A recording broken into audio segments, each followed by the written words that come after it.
All right. All right. Good morning, wonderful podcast subscribers. Welcome to the Wake Up Laughing podcast, episode 8, I believe. A very special episode where the focus is food. And with us today is a very foodie person, the amazing Keith McHenry, co-founder of Food Not Bombs, which is thriving, I hope, in 1,000 cities and 65 countries around the world. So Food Not Bombs has been an organization to feed the homeless while delivering a powerful message of decreasing the militarism and weaponry of planet Earth. And now I'm gonna say, does that sound right to you, Keith McHenry? Yeah. Thanks for having me. That's beautiful. Cool. We're in 1,000, maybe more than 1,000 every day. I get new posts from people asking to be updated on the Food Not Bombs website. It blows my mind, basically. I love that it's like a franchise. It's like you could open a Jack in the Box or a McDonald's or a Food Not Bombs. Exactly. Like revolutionary franchisisms. It's awesome. So Keith, how about we start out? This is in support of my book, Wake Up Laughing, Help for Anxiety and Depression. How about we start out with you sharing an early food memory? Because the whole idea is that food is our friend, and our whole society can be centered around food. And if so, we would all be so much healthier and happier. So how about, it's always curious. Some people are like, oh God, the first time I ate beans, it was horrible. And that's their share. And I'm like, well, that's cool. Okay, that's something. In the Food Not Bombs world, even predating that, I was a volunteer at the Boston Food Co-op, and I was very interested in the whole organics movement. And I was going to Boston University at the time. The meals before that were not spectacular. My mom wasn't the greatest cook, and we often lived in areas where it was not easy to get good food. Because I grew up in national parks. So, for instance, in Big Bend, we were 120 miles away from the grocery store. And so we ate by schedule, and it was canned because, and dried foods. But then once I became, went to Boston University, and I met Howard Zinn and the people that were surrounding him, and those were the people that had started the Boston Food Co-op. I started volunteering with the food co-op and started really investigating organic, food, which is just emerging. So that would be 1975, 1976. So you were drawn to the Boston Food Co-op as a way to meet people, be with your people, learn things. So at that moment, food became like an important part of your social network. I'm imagining that was a rich environment.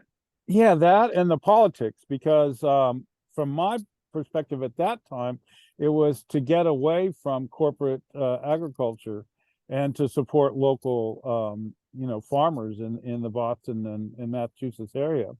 And so it was both nutrition, and it was also about the issue of supporting the environment. And then at that time, I also read Diet for a Small Planet by Frances Moore LePay. And the Laurel's Kitchen was out at that time. The Farm Cookbook, which became basically the basis of the Food Not Bombs meals. But then before I did Food Not Bombs, because I was volunteered at the Boston Food Co-op for so long, I ended up getting a job in 1979 at Bread and Circus, which was the second organic food grocery chain in the Boston area, Erewhon being the first. And I was one of the original produce workers, maybe the original produce worker there. And it was in the, so it was so beautiful because at that time, like all these unusual foods were starting to emerge in the public consciousness. Whereas if you went to Stop and Shop, you would have gotten golden delicious apples and red delicious apples, and that would be maybe, and then because it was New England, you would probably get Macintosh and Jonathan's.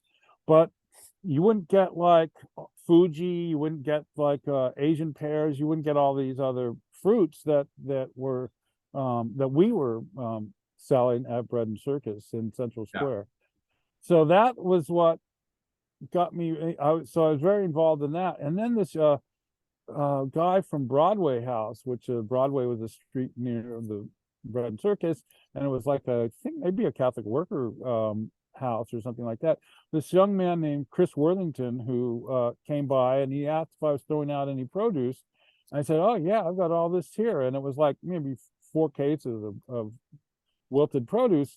And he said, "Oh, we don't need that. We only have 12 people in our house." So I go, "Wow, a light bulb went off," and I started taking it to the housing projects about maybe 3 blocks away on Portland Ave. And I one day, all the moms that were going through all my boxes of produce were saying, "Oh, look at across the street. They're just finished this new building. That's where they're designing nuclear weapons." And that building was Draper Laboratory. So that's where I got the idea for the name Food Not Bombs. But the food energy of Food Not Bombs was insane. So the I'd start taking this food around to not only that housing project but to others, and then we decided we would do a soup kitchen. So eventually the 8 of us became Food Not Bombs, and we rented a house in Cambridge, and we were doing street theater with food. And that was our idea. Was the first action we did was we dressed up like soldiers, and we had a sign that said, or a poster that we mounted on cardboard that said, "Wouldn't it be a beautiful day if the schools had all the money they needed and the Air Force had to hold a bake sale to buy a bomber?" So we dressed like generals, and we went out on Harvard Square with our baked goods and told people we were trying to buy a bomber. And that parlayed into a whole bunch of different new street theater actions around food. And our idea was to push vegan, whole, organic, plant-based meals.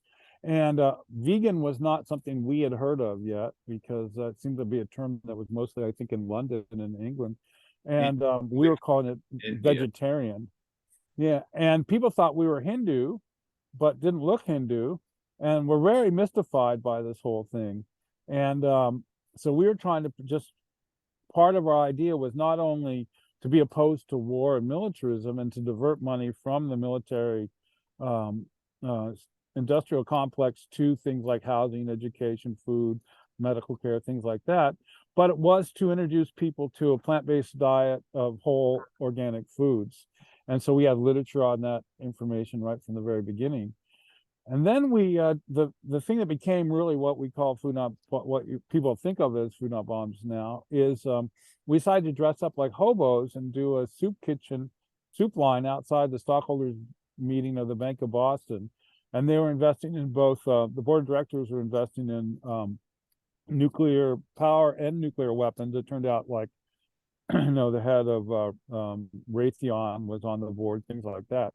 So at that time, we thought we'd get all our friends to dress up like hobos and warn the the people of Boston that the Reagan administration and the policies of the Bank of Boston could lead to a future where homeless people would be standing in line to eat at a soup kitchen.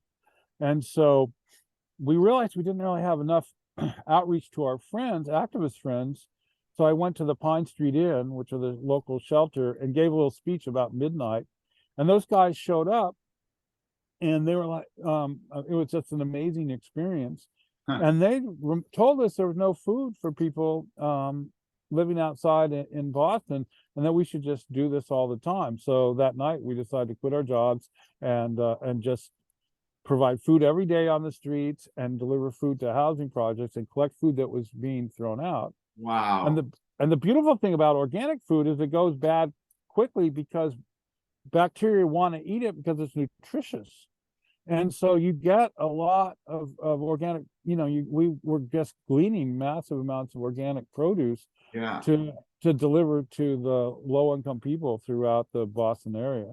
Wow. What a leap of faith to quit your job. Like, what am I, yep, we're gonna feed the homeless. That's Yeah, while putting out an important socio-political message uh, exactly. of health and reducing militarism and weaponry.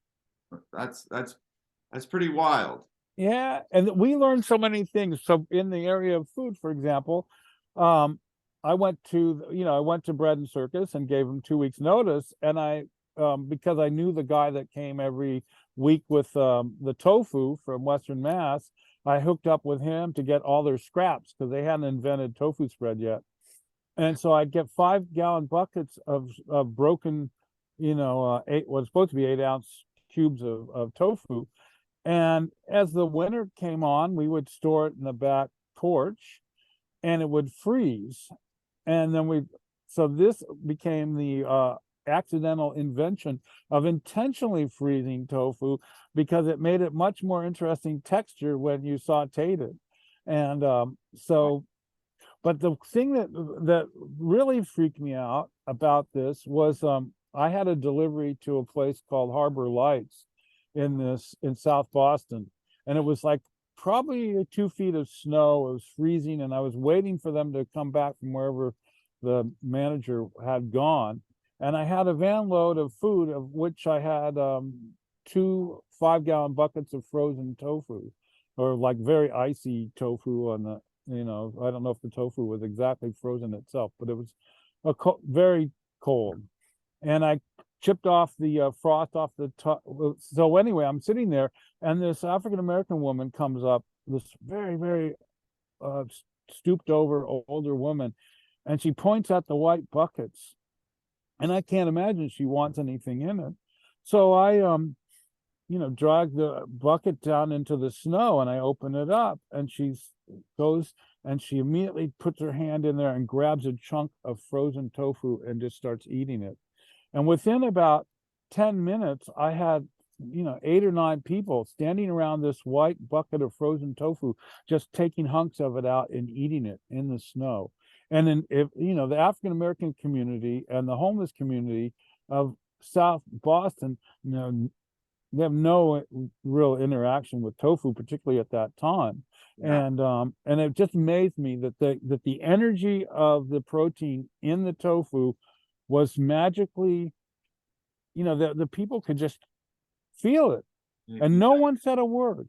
They just ate frozen tofu out of a bucket of ice. Wow. And you were making a delivery I somewhere? was just making a delivery to a soup kitchen, yeah, Oh, I see. or to a Christian program of some nature where they were going to allegedly, I guess, feed people. I don't know what they did. It was one of the places I took food to. Wow. So yeah, that was hardcore to learn that lesson, Yeah. that you could feel protein in your soul if you are desperate and freezing and living outside in the snow. Incredible. So it seems like I recall that you have kind of a history as a chef. Did you study cooking, or is it that you've had some major chefs come work with you? Well, in the local Santa Cruz scene, we've been fortunate enough. We actually have a couple of chefs. Well, a couple of them were actually trained at the CIA, the Culinary Institute of America. And then another one of our local chefs is actually, I think it's just because he grew up in a bagel. His family ran a bagel shops in Washington, D.C., and he's an amazing cook. I don't know if he studied. I never studied. I just started cooking, and because that was the only way to make a lot of food and feed people outside. But my initial cooking experiment though would so when I was maybe 5 or 6 years old, my uncle Jack, my mom's brother, showed me how to make omelets at the family farm in Cape Cod, and so that's how my first experience was sauteing onions on this grill. We had this old funky, crazy camp kitchen. It was very it was really unusual. The water was from a red hand pump. We just got the well water from directly below the house. Uh-huh. And we didn't have electricity in those days. We had a generator that we would start up if we needed lights. And I guess we must have had propane grill and stove and oven, because that's where I first learned to saute onions and then put make scrambled eggs. And I was just a little kid. I had to stand like on a stool to do it. And that would be my original cooking experience. And I was really into omelets for a while. And then Huh. at the same place in Cape Cod, Marston's Mills, um, my mom and dad got a bunch of got like a small herd of goats. And I helped a family friend build a barn and a chicken coop, and I ordered 50 unsexed fertilized eggs from Burpees. And I was 16 years old, knowing that my mom would love to have hens and collect eggs every morning. And so I hatched them under my bed. And turned out when you buy 50 unsexed eggs, you get 25 roosters and 25 hens. Sure. And so the thing got to be real crazy after a while. I noticed that none of the hens had feathers.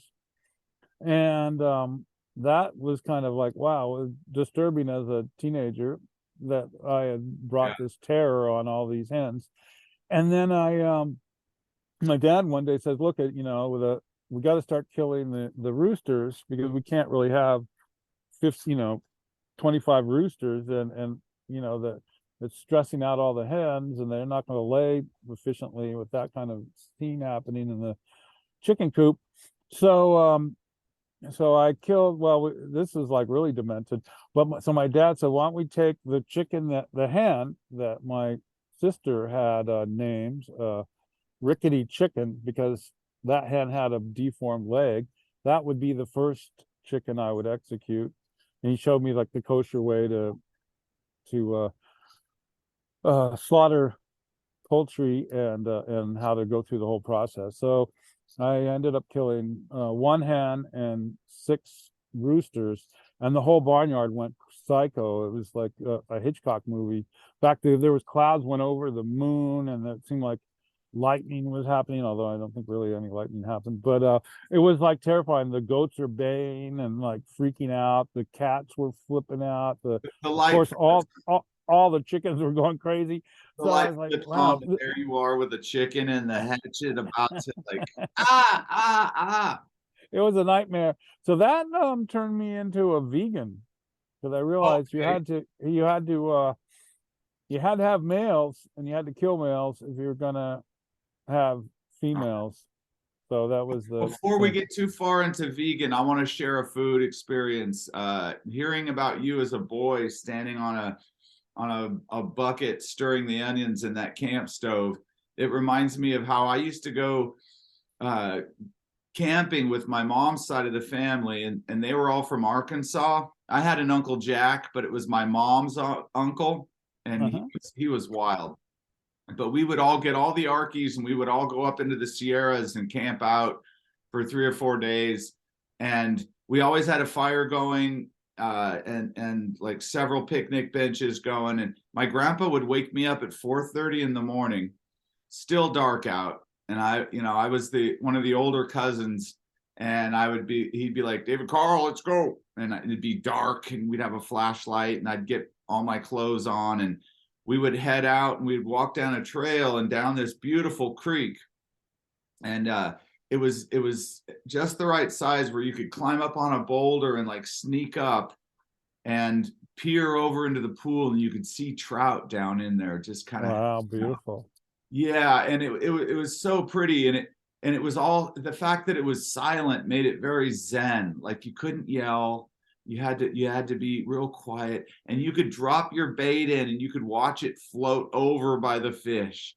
Oh And my goodness. we would come back to camp at daybreak, and my grandma would have the fire going, and she'd have the skillets out, and she'd have the bacon cooking, and there'd be biscuits going, and then we would have these trout, and we would gut them, and clean them all up. And then they would roll them in cornmeal and flour meal and salt and pepper. And after the bacon was done, you would fry the trout in the bacon grease, and they would get crispy and crunchy. And you could just hold them and like eat them like corn on the cob. There was a way to eat them where you'd pull the meat off without getting the bones. Yeah. And that was awesome. Aunts, uncles, so like extended family, total food focus. Food is the center. Great memories. Yep. Well, that food bringing people together is definitely at the core of Food Not Bombs, is creating this community. So part of the idea is to get housed and unhoused people to all enjoy a meal together and humanize both to each one another. Although obviously people that were unhoused had been housed, in the past, so they know what that's like, and are hoping that that will be their future.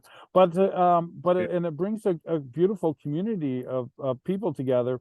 We were as viewers may recall, we've been arrested quite a bit for feeding the hungry, and a judge in Jordan in the 11th Circuit Court of Appeals, federal court, wrote this amazing argument in defense of Food Not Bomb's First Amendment right to feed the hungry, and it included in his findings, the whole history of food bringing people together, and he quotes like many group, people like the wine and bread of Jesus and the New Testament, and then food bringing people together in the Old Testament, and all these cultures where food was an expression of compassion and love and of community, and that it was a right to assembly, like the Last Supper was a right to assembly. If they had a constitution back in Roman times, but so it's like there's a whole like feast and food history that is even recognized by the federal courts as being an expression that is your right to free speech, assembly, religion, and all that. And the being involved with the food, right? It doesn't just magically appear. Like the pizza guy doesn't just drop it on your TV, on your coffee table in your living room, or it doesn't just come out of the freezer and, like part of that feast, I'm imagining, is that the baker shows up with the bread, and the vegetable farmers show up with salad, and the sheep farmer brings the lamb chops, and like it's got meaning. It's not just this stuff that magically appeared. There's a story to it, and there's people connected to it. Yeah, it was a very interesting thing. You ever the connection between farmers and that whole culture is really, really important and beautiful. And then on the flip side, what we can see, I don't know if you've ever had the misfortune of driving on US 50 through Colorado and Kansas, but that's where a lot of our food is processed, so to speak. Oh, and it is unbelievably it's really depressing. Yeah. So not only big pork process, I walked with a backpack on into some city in Ohio. I can't remember which one, but I was walking on a country road, and way in the distance you could see this factory with a smokestack. And yeah, I was like 10 miles out, and it stunk. But yeah, yep. So what bothers me is when the propaganda machines start saying that meat is bad for you, meat is bad for the environment, and then they as an example, they show these horrible meat factories. And I've seen a few of those videos. It's horrendous the way animals are being treated, but and that cows eating GMO corn on a feedlot and creating massive air pollution in the San Joaquin Valley. I mean, that is horrible. It's a nightmare. But then, on the other hand, you have like a family, third generation cattle rancher that's raising cattle on grass that just about grows itself. And then you have according to Barbara Kingsolver, you have an actual you're using an animal that can efficiently convert food that we can't eat into nutrient dense food. So like if you have chicken or pigs raised in small family farms and the animals have good lives and they're eating organic food and they're part of a closed cycle loop of recycling waste products and creating fertility for vegetables to grow, it isn't an ugly, horrible thing. And it's been sustainable for many thousands of years. China is always the example. Like, has China fed its population through GMO and Monsanto farming practices? No, they were small organic farmers that were practicing permaculture without knowing that's what it was called. Yeah, it's really interesting. Now, well, and capitalism is where the crisis is really.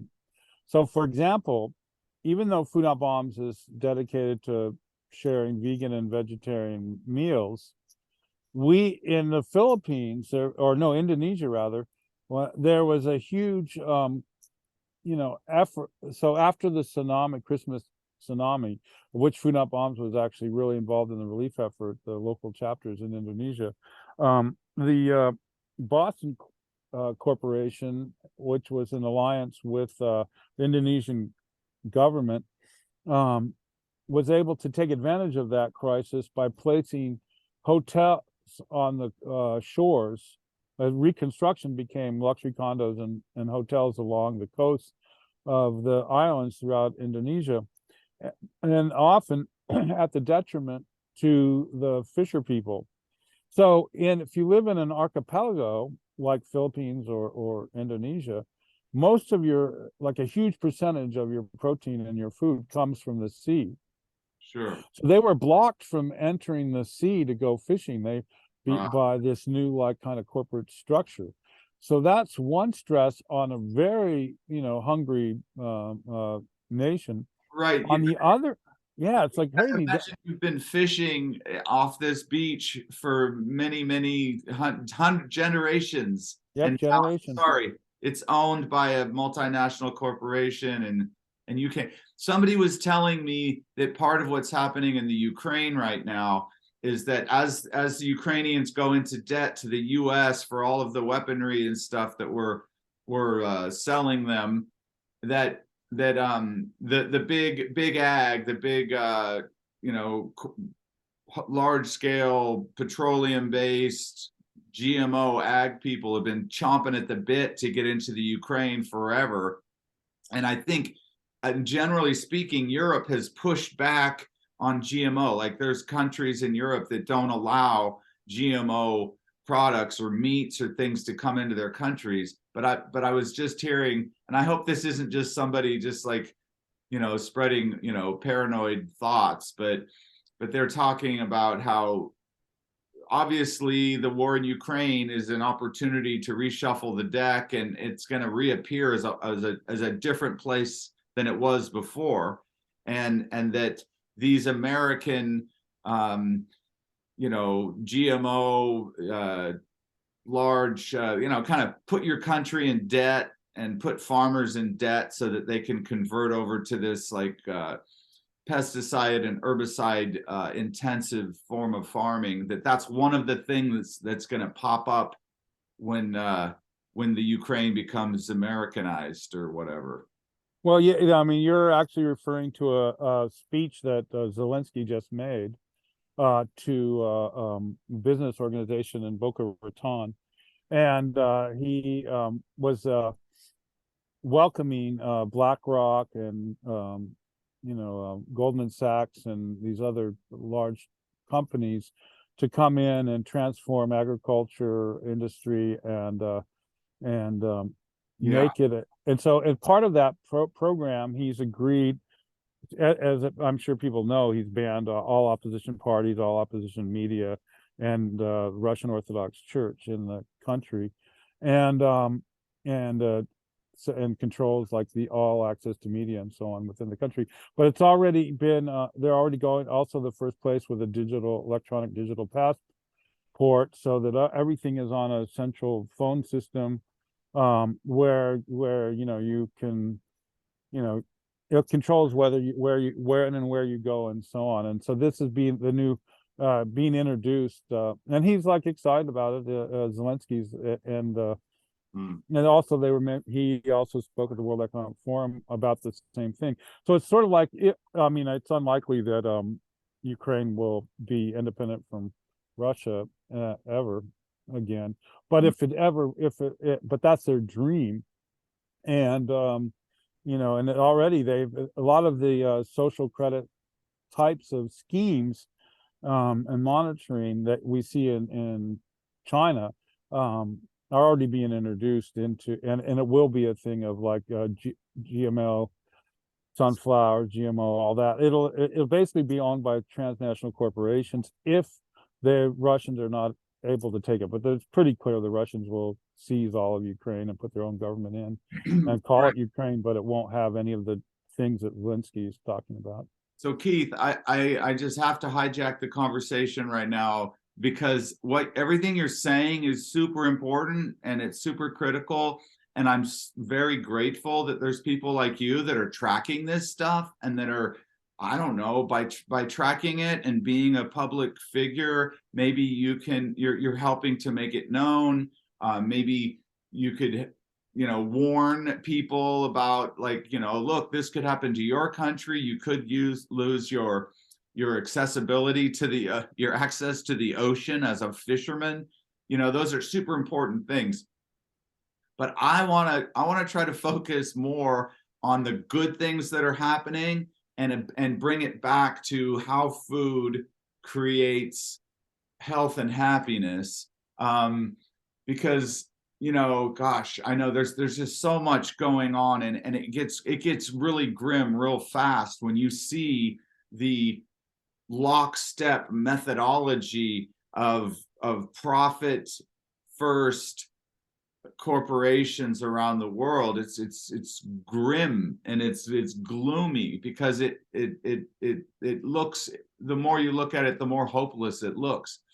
But for some reason, I would like to try to help Americans stop suffering from anxiety and depression. Because oh my gosh. Oh, and I want to share this with you. Here's a political thing that I think we can agree on, that's doing amazing good. So what I notice, and hopefully we'll bring it back to food, and how food and relationships with food directly affect health and happiness, and being a happy human being. But Obamacare, I've been very fortunate to have Oregon Health Plan and have good health care for about 10 years now. And one day it occurred to me, we were just talking about the ripple effects of selfish, greedy actions by large corporations on communities or on whole countries. And the ripple effects, how this shuts down, then this shuts down. But on the other side, I was really grateful to have this epiphany about the uplifting ripple effects of something like universal health care. When Obamacare went into effect, I don't know what the numbers are, you might know, but hundreds of thousands, and I'm certain millions of people suddenly had like complete health care. So what I started thinking about was the Obamacare helped reduce crime. It helped reduce mental illness. It helped parents be able to spend more time with their families. It allowed families to take vacations that they wouldn't have been able to take, because they would have been spending every extra penny and going into debt for their medical bills. So, man, I mean, to me, that's a beautiful answer of how to lift up society. Like, if we hadn't had Obamacare, our society would be in just way worse shape than it is now. So what a great way to lift up, and like, as an example of something, some massive national movement that just kind of like Food Not Bombs. Think of the ripple effects of what you've been doing and now is happening around the world. Yeah. Yeah, that would be, yeah, if there was a universal recognition that we should be focused on domestic policies like healthcare and education and food and nutrition, that would be fantastic. The But an interesting thing is because, and as a backlash to the centralized food system and to a lot of the national policies and international policies, there's become a lot of people are just are called preppers and so on, but the reality is that there's a really interesting move to try to be self-sufficient. And my grandmother, my dad's mom, was a booster for the Victory Garden program, and my grandfather at that time, in the end of the Great Depression and into World War II, they were they actually had a model Victory Garden along the Potomac at Lock House 7, and my grandfather worked for the National Park Service. He was a regional naturalist for the National Capital Parks, and so they had a model farm below Glen Echo Park to try to encourage every family to start being self-sufficient. So my family, actually, they raised goats. That's why my dad ended up getting goats and I was a kid. Chickens, rabbits, and grew vegetables on the slope of a hill above the Potomac, and also grew fruit trees. And they were trying to, as a family of 4, be completely self-sufficient in essentially an urban area. And so that movement is really taking off, particularly with all the different severe global economic policies, and there's a real threat on the food supply that is like organized and frightening, and where there's a actual intentional reduction in the production of food, and this is it's kind of a scary time. And I know that watch out, here we go. It looks like a black rabbit hole. Yeah, so anyway, that's why I think it's really positive that the people are realizing that there is this, Biden themselves, announced that there'd be food scarcity. Well, we're just being told what to be afraid of next. I mean, yeah, we got to be afraid of something. But the Victory Garden was a cool thing. I learned to turn the lights out when I left a room, partly because my parents grew up during World War II and people actually thought about resources. Wouldn't it be great if this entire great nation of ours was trying to like dry their clothes on clotheslines and like reduce their energy usage? One of the cool things about COVID was a lot of people started gardening at their houses. When COVID hit, I was delivering compost to backyard farmers and gardeners. And my friends in the farming business here in the Rogue Valley, who they were selling vegetable starts, they couldn't grow them fast enough. That's great. So there was like a return to the home as a result of COVID. And when you look at COVID and you see like, oh boy, there was some really ugly things that came about because of it. Again, it's that lockstep corporate greed that's just going to take advantage of any flux. Anytime there's an avalanche and things are loose, they'll end up trying to seize whatever they can. But it really, seeing the good things that came out of COVID, that to me almost kind of emphasized that maybe it was an act of nature, because it was a mixed bag. It was like, oh, parents are home with their kids now. That's something that's been needing to happen forever. But there was a school teacher at my kid's high school who turned his back lawn into this huge vegetable garden. And I supplied him with compost and leaf mulch and all this stuff. And his wife makes soup and sells soup. And it was really cool to see people doing that. And it's funny that, you know, one of the most revolutionary things you can do is bend down on your knee in the backyard and start tending the soil in your backyard and planting food. Kind of like the little old lady watering the cracks in the sidewalk so that the grass will start growing. You know, just those simple acts. And I've always said that the growers and crafters market here in the Rogue Valley is like the epicenter of the revolution. Like farmers bringing their food to town, and citizens coming and meeting the farmer and shaking their hand and buying their produce. Basically a return to the old ways. Yeah, the farmers market. So you north of you in Eugene, a young woman named Heather Flores, who did Food Not Bombs in Eugene, she was in her garden, which is right off of she was renting land and a farm right off of Interstate 5. And she was gardening, and she would see those trucks of lawns going by on the way south to Phoenix and Tucson and LA, right? Because sod is a big industry in the Willamette Valley. And she goes, man, this is crazy. We should have food, not lawns. And so she started a social movement called Food Not Lawns, which is many Food Not Bombs groups participate in Food Not Lawns. So that I find is that's really spread. And when you mention the person watering the cracks, you know, lady, I recall when I was hanging out in I was actually participating in that giant protest against the nuclear arms race in June 12th, 1982. And so we were camped on Bleecker Street at Avenue of the Americas for a week before that protest. And in the median strip of Avenue of the Americas was corn.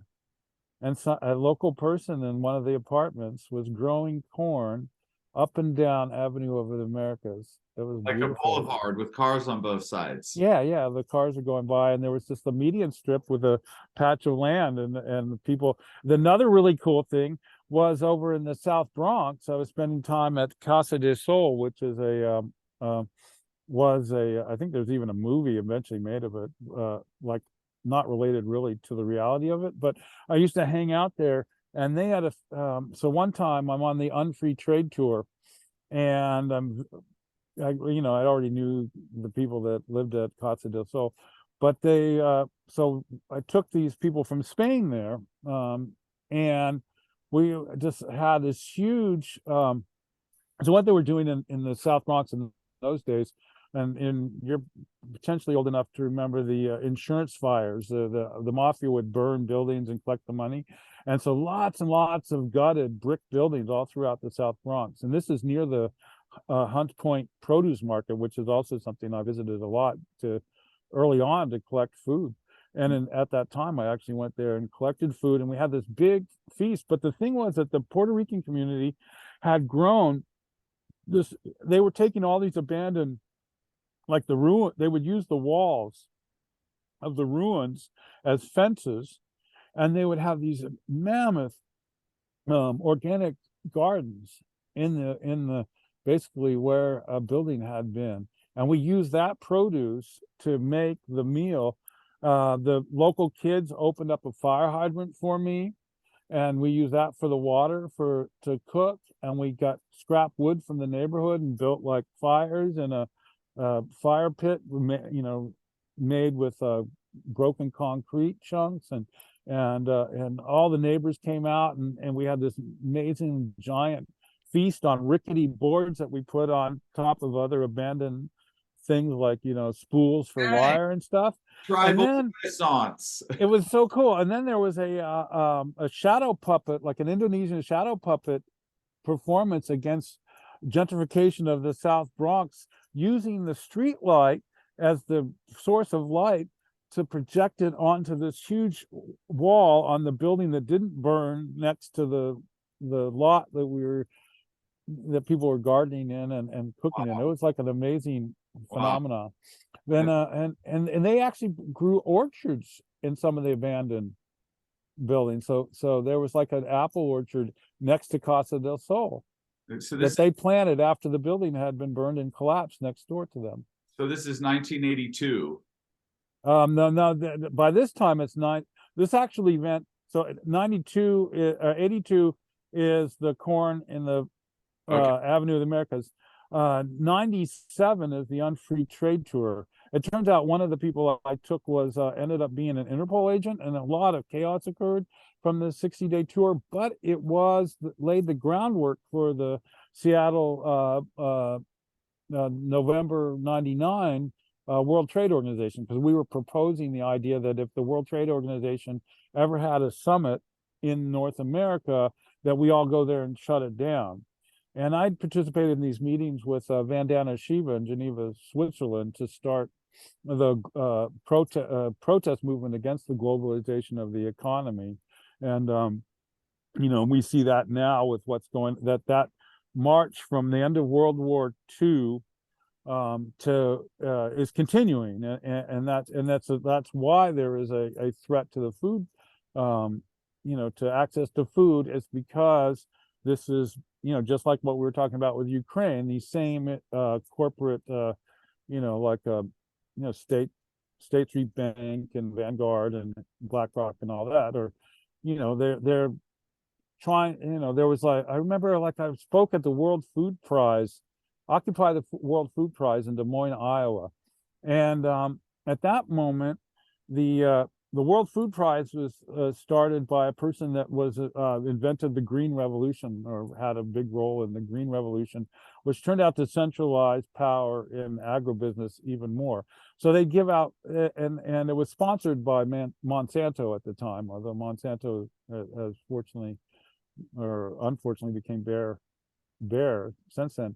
But anyway, so you had the I guess that was the Obama administration was promoting the Trans-Pacific Partnership, and so their State Department official at the World Food Prize in Des Moines was advocating that, and private owner, like patenting of seeds, like as an example of Monsanto, and more industrial agriculture. So they were advocating expanding feedlots and all that, and using soy and corn, to expand this food industry of that nature.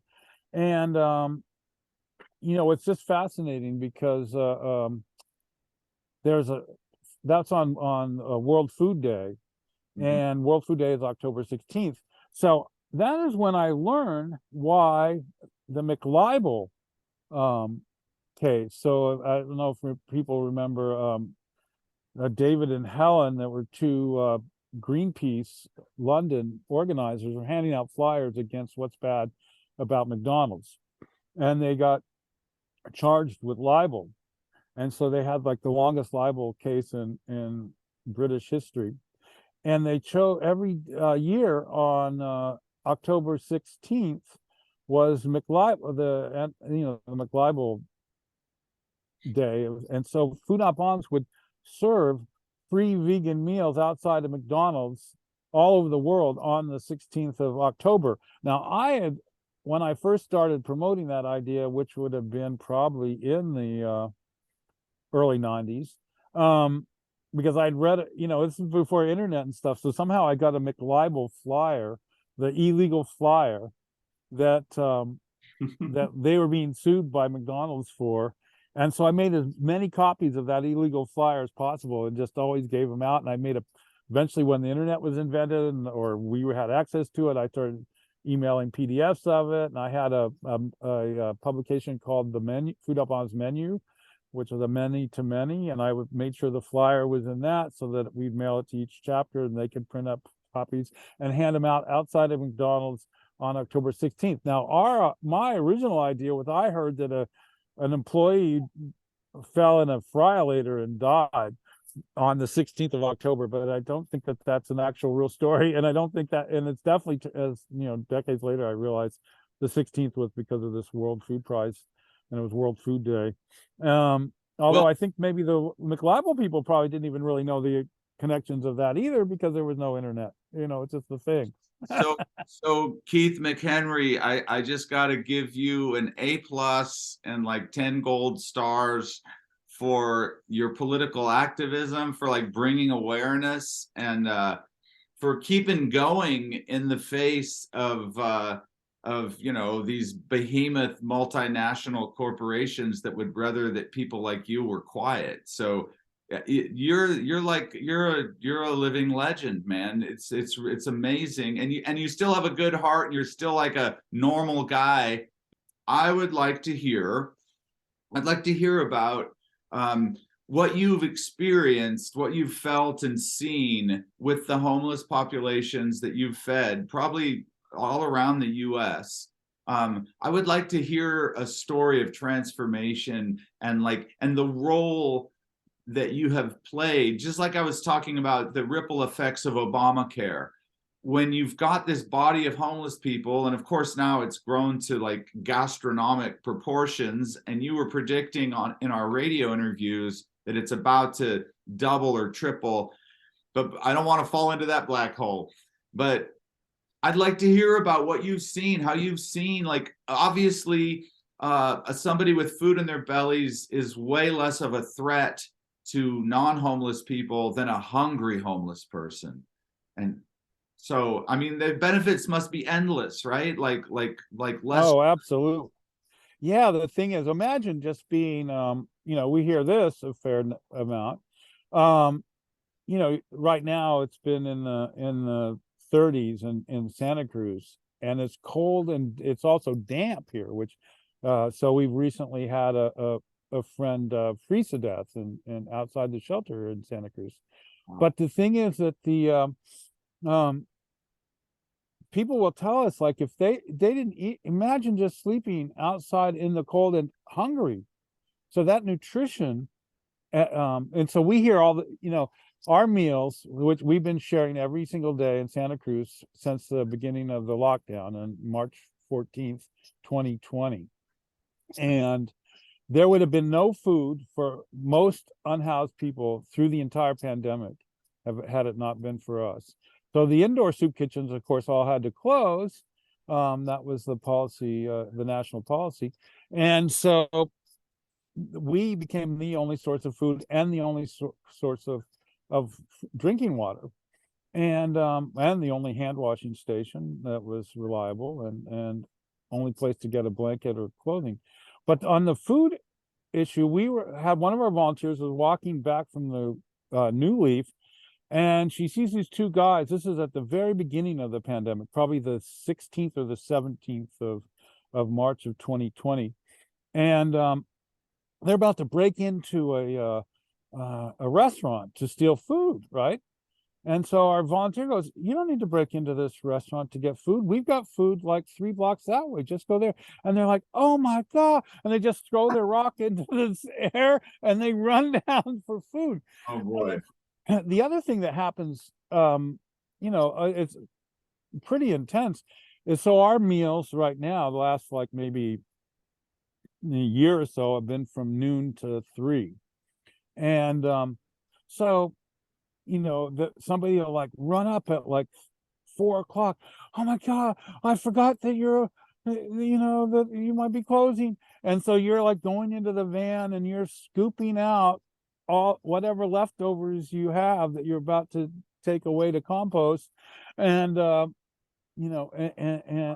giving them meal. So this is another thing that's interesting, is that well, here at the very beginning, like in the days when this event where they were going to break into Oswald's and steal their food, I was so angry that the governor of California announced that he was going to give roughly, I think, $500 million to for pandemic relief, and to move people indoors, because that was the theory at the time, that it would be everyone should be inside, sheltering in place, right? Rich people as well. Like, everybody was supposed to go into their bedrooms and sit for 2 years and wait for it to go past. Meanwhile, they would become obese and insane. But go ahead. Yeah, exactly. Yeah. So anyway, the only people outside at that time were the police and the homeless and Food Not Bombs. And so there's supposed to be all this money for these hotels. But our city, Santa Cruz, decided the homeless were not worthy of a hotel room. They're homeless.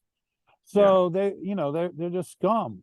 So what they did is they put up chain link fences in the parking lots downtown with a portable toilet, and they sent people in to have they asked me to lure people into their triage centers where they would stay for 72 hours before the government determined what to do with them. Yeah. And I refused. So hold on, I got to pull the brake. I since I interviewed you twice on the radio, I'm familiar with all of the horrible stuff that happened in Santa Cruz and all over the world. But how about this? I just gotta step back and say, while you were the only people feeding food or water to the people in Santa Cruz at the start of the pandemic, was the same thing happening in San Francisco? Los Angeles? Was Food Not Bombs playing this pivotal role all over the country during the pandemic?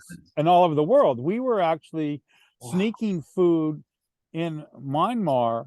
We had a whole elaborate system against the military dictatorship to get food to poor people, including in Burma, including the Rohingya. But there's actually I'm going to break a news story for you on this podcast.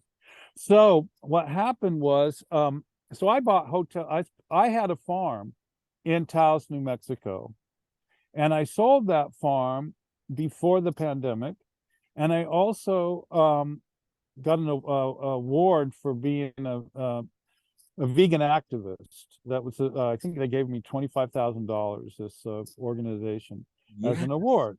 So when I saw that there was no dignity that the city had no dignity for the homeless, that they thought they could put them in parking lots, I spent my money from that, and I rented hotel rooms for 180 people. With that 25 grand. Yep. And to show that was possible, and to try to guilt trip the government into housing all the homeless rather than putting. So then it turned out an investigation occurred to counterfeit hotel vouchers. And so in December this year, in 2022, we started having our atmospheric rivers. And so we're trying to serve outside at the town clock in this storm, on the first one being on the 1,000th day in a row that we had shared food during the pandemic, which was December 10th, Human Rights Day. And the weather was so bad, it destroyed one of our canopies and stuff. So we rushed into Garage 10, which is near where we serve, next to the Wells Fargo Bank. And the cops came and said, "Oh, you can't do this." And we just ignored them, and we fed people for the day. So then we were also, because of the COVID restrictions, the official Christmas dinner, which was this amazing dinner. And the cooks were, the harmony of all these cooks. We ran a commercial kitchen, and it was just so beautiful that we had the stuffing crew, and we had like the mashed potato crew, and we fed 500 meals that day at the town clock on a beautiful, chilly, sunny day. And we had live music. It was just it was beautiful. That would be the third Christmas in a row that we were the official Christmas meal for the city of Santa Cruz. What a feeling, Keith. It must just blow your mind to be, being all zen and in place in Santa Cruz, experiencing what you're describing, and then at the same time knowing that similar things are happening all over the country, and then all over around the world. What a cool feeling that you've helped create all of this, like, thoughtful, caring, loving actions. It's just beautiful. Huge. Yeah. So, well, anyway, on the to break this news story on your podcast, so you're the first to have a report on this. You heard it here. You heard it here first. So then on the 27th of December, we had the second atmospheric river, and it made world news. Our beaches washing away, floods, and so on. So we went into the parking garage again, but this time we didn't try to set up outside where we had the before on the 10th. And as we were setting up, all these cops came and arrested me. And I spent 11 hours in jail, and I was supposed to be arraigned on January 30th. So I go down to my arraignment, and my name's not on the docket. So the clerk says, oh, you should go up to the district attorney's office and find out if this case is still happening. So I go up there, and they say, oh, no, that case isn't happening, but you have another case.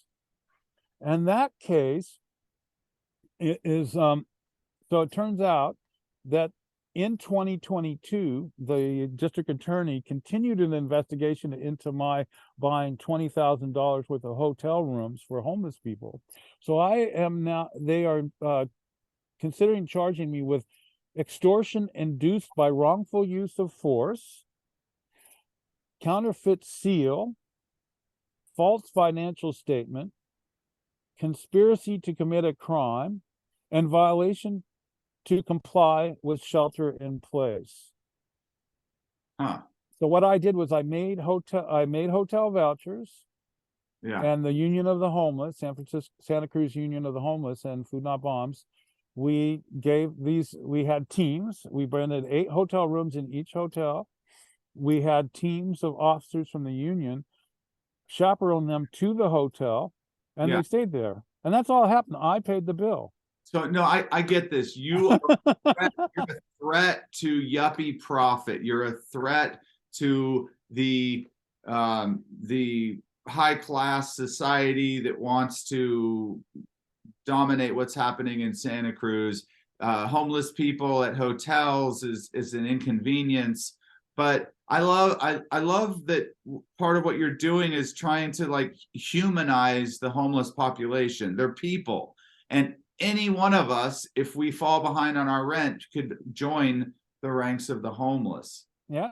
So absolutely. And then if you, yeah, and it's I mean, so you know, when they tried to get rid of us from the town clock, I'm actually friends with the chief of police here, the new chief, relatively new chief of police, Bernie Escalante. And so Bernie, so the city government part that wants me gone ambushed for Bernie and myself. We had a meeting with a park department guy. I had no idea Bernie was going to come. Bernie did come. And Bernie wanted to figure out what, you know, we hear complaints that you're serving food here. Is there some solution and so on? So I talked to him about it. I said, look, at, you know, for the pandemic, I told him that story about the 2 guys going to break into Oswald's at the beginning of the pandemic. Yeah. And I had not been, you know, Food Not Bombs had not been sharing food every day, there, you know, my friend Adam, who manages Trader Joe's downtown, would have his store looted. My friends at New Leaf would have had their store looted. CVS would have been looted, because you're not going to have thousands of, you know, like there's roughly 2,000 people living outside in Santa Cruz. If they're going to not eat, for how long before they start taking matters into their own hand? And so that you know, it's unofficial, but he you know, he must have told like the people trying to go after us to just, they're not going to do it. They're not going to go after us. So one of the main people going after us in Santa Cruz, and this is not surprising because this is the hub of Google Corporation. Google Corporation is one of the largest military contractors in the world, as I'm sure everybody knows. That's the main way they make money. And so we are at the heart of the bombs part. In fact, the anti-homeless organization here called Take Back Santa Cruz, their treasurer is Manuel Prado. Yeah. And Manuel Prado's wife is the chief counsel for Google. And we actually intercepted some in a Public Records Act request. We got emails showing that they're trying to tow my car. You know, the husband of the head attorney for Google has actively trying to have my car towed, even though there's nothing illegal about it, trying to have homeless people's vans towed. But so the thing is that, and that's who's controlling the events here. But the reality is the local people, see, we're in harmony with the local farmers, because we work at the farmers markets with getting all the food that they can't grow, can't sell. Yeah, and the agroecology department at University of California, Santa Cruz provides us all their harvest. The Homeless Garden Project, which is in Santa Cruz, Yeah. which was started in part by a dear friend of mine, Paul Lee, who just passed. He was amazing. He was like a magical person. Right. He knew his stories are his personal. You think I've got crazy stories? His stories are the history of the the alternative community of the United States from like the 50s to today. Today. I mean, he was I like, want to do that interview because I went to that homeless garden project and I'm writing about it in my book a bunch because it was the most impressive thing I had seen, a functioning homeless garden. But I just got to say real quick, talking about, the friction and the conflict between you and the city of Santa Cruz and the wealthy elite of Santa Cruz, I can see that one argument is when you feed homeless people, you're sort of on some level you're allowing the homeless population to continue rather than if they would be forced to go and do something else. Because I mean, I believe in what you're doing, but I can also see from the other side, it's like, that maybe there would be more people that would quit their jobs if they knew there was free food coming from Food Not Bombs, that you could increase the homeless spot. That's just acknowledging another way to see all this. But I know that, that you are also going to be pro solutions. You're going to be pro cost of housing reduction, that you would like to see the homeless problem addressed in a holistic manner, undoubtedly. yeah, for instance, at some point, the former chief of police, who was like he was a nightmare. He forced all the homeless in. He just swept all the homeless, eventually ordering them into this what they call the benchlands, which is a floodplain on the river. And we actually had a temporary restraining order from sweeping everybody into doorways and the woods and so on. And we set up, there was like 500 people living in this floodplain. And they also made national news last year because the floods washed like 1/3 of the camp into the river. That was But the time I was interviewing you on the radio. exactly. You're like, I'm standing here on the floodplain as the water rises and the police are now showing up, and you were talking on the radio. Yeah. Hey Keith, I gotta wrap it up. Okay, that was fun. We reached our hour. I'm really sad that the guy that started the Homeless Garden Project is no longer available for me to interview. But I could get other people from the Homeless Garden Project to. I just had dinner with the director 3 nights ago. It was a foodie meal. It was so beautiful because it was all like different levels of food and homeless food related. It was a nice little thing. Well, you're featured in my book, Wake Up Laughing: Help for Anxiety and Depression. And you're just like a great inspiration as always. So it's an honor to interview you. And I want to send people to davidcmunson.com. Check out the need for funding for my book. I need about $8,000 for editing. And what's your contact, Keith? Foodnotbombs.net. Okay. And then you could write Keith at foodnotbombs.net. Awesome. Or the hunger hotline, which is 1-800-884-1136. Cool. Well, my closing statement is, Keith, it seems as though food has served you well. It certainly has. It's been my life. Yeah. Well, man, my hat is off to you. I know more of your story than what I heard today. I know that you have persisted in the face of many powers and people that would love to see you just go get a regular job and not think about all the work that needs to be done. But you're a great example of, you're very successful at what you do. And for you to be successful, it means the world is a better place. And thank you for what you do. Thank you. And it's great that the FBI banned me from employment in the United States on the 14th of September, 2001. So I've Okay. got a lot of free time. Yeah. I got sent home for spitting tobacco juice on the dean's foot by accident, and I got suspended, and I was at home the next day, and I was like, this is punishment? I don't have to go to school. Yeah, well, yeah, so thanks. And I can't wait to come to Santa Cruz and hang out and meet some of your cool foodie folks. Yeah, it's a beautiful party every day at the town clock from noon to 3 with live music, and it's just so joyous. So that's the thing that is um changes the energy of people. Not only the fact that we have a 7 to 10 course meal, a hot meal every day, but the fact that we have music, live music, and that it's like a party, and it's a Sounds community. like love to me. Yep, it's exactly the opposite of what corporate dystopian world wants.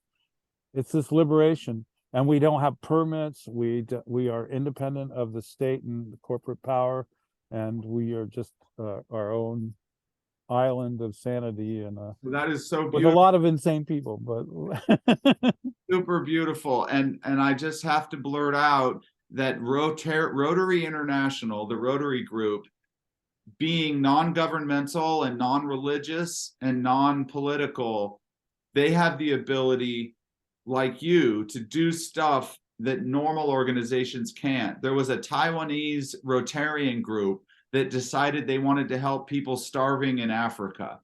So the Rotarians in Taiwan contacted the Rotarians in the city of Africa where this was happening, and they created a communication. And these wealthy businessmen and Rotarians in Taiwan sent ships full of food to Africa that actually got to the people and actually fed people, because Rotary International was able to go in and not have anything to do with the government or the military or whatever, and just actually put food into people's hands. Yep, I met those people in Yeah. Addis Ababa several times, and they also, those same Rotary people were associated with the largest municipal composting operation in Africa, which is in Addis Ababa, Ethiopia. Awesome. So hope is on its way. Hope is here. The way I see it, you're really good at keeping your eye on the dark movements, as Paul Simon would say, the evil that walks upon the earth, and you can't afford to look away from it, or next thing you know, we won't be able to have this conversation in the public sphere. So correct, you have to pay attention. But man, my thought is, like, just turn up the heat and the pressure and fill that walk full of solutions, and dance while eating free, high quality organic food at the clock tower in downtown Santa Cruz. That sounds great. Yep. Thank you so much, David. Right on, Keith. Well, this will be posted on my YouTube page pretty quick, maybe even. Right, and I'll start sending it immediately. Yep. All right. Thanks, Keith. Okay. Lots Have of a love. great day. Bye-bye. Good work.